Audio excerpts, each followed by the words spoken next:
Hello and welcome everybody. I just watched the Sony Open. Hawaii, it looks beautiful. Matt Kuchar won with Bridgestone equipment. Now I don't understand how Bridgestone names their equipment. It's like they just get a Boeing, 777 parts catalog and they just start reading off letters and numbers. We're going to name this one the Z9er 65. We're going to name this one the Z9er 75. You're just like, why don't you give them names? And there might be a reason for that, because if you look back at some of the old catalogs of Bridgestone equipment, some of their names are really bizarre. It's like they're sitting in a board meeting and they introduce everybody. Thank you everybody for coming to the meeting. Now we're going to pass it to Billy for naming our new driver.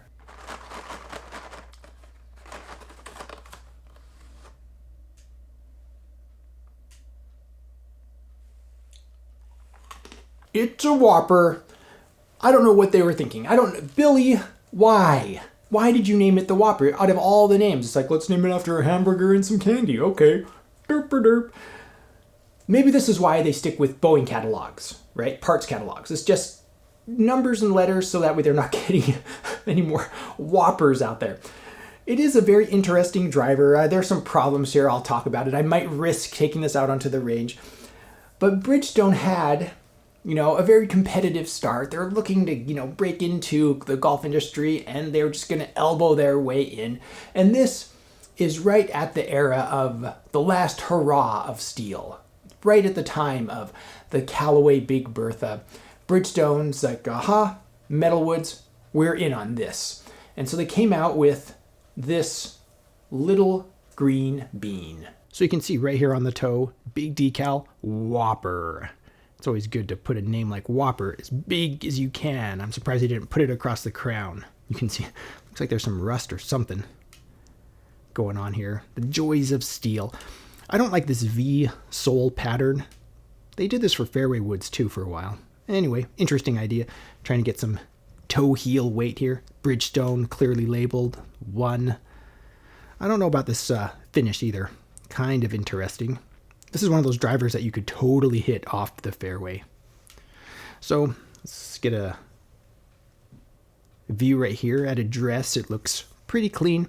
Again, kind of this greenish silver color. Not too bad. Lines across the face. The ferrule has 2 transparent rings right here. Not a bad ferrule. This green shaft, I need to show you. Can you see how this is peeled right here? If I'm going to take this out onto the range, I'm not going to take full-on swings. I'm going to take little 3/4 swings. I'm a little bit worried about that. We'll see. Make sure that stays on. You can see it's labeled right here. Again, with the wonderful word Whopper. HT36. Regular flex. Interesting green shaft. And I'm not sure what the original grip was. This looks like it's some sort of lambkin tour wrap style grip. So easy to identify. Bridgestone Whopper steel driver. Let's take it out on the range and see if it survives.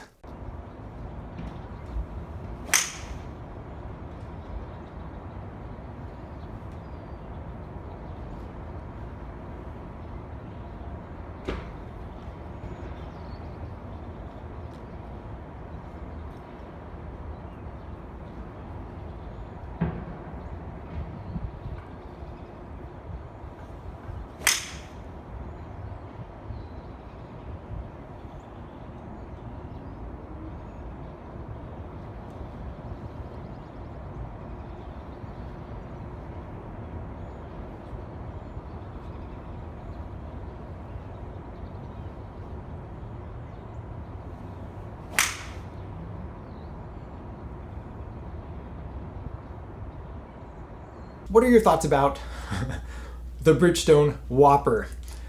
In my mind, okay, it's moving through the decade, okay? In the 80s, we have the Pittsburgh Persimmon, lovely polished steel, moving to the dimple design, and then we have the S2H2 Big Bertha, lovely steel design as well. And then we get this. I don't like the sole. The top line doesn't do it for me. Much prefer I hate to say it, the Callaway Big Bertha. The color, not ideal, and it's named the Whopper. If it were the biggest, most amazing thing ever, and it felt amazing, and it looked great, and it was named the Whopper, that's forgivable. But making this mediocre blah and naming it the Whopper it's the nail in the coffin, if you know what I mean.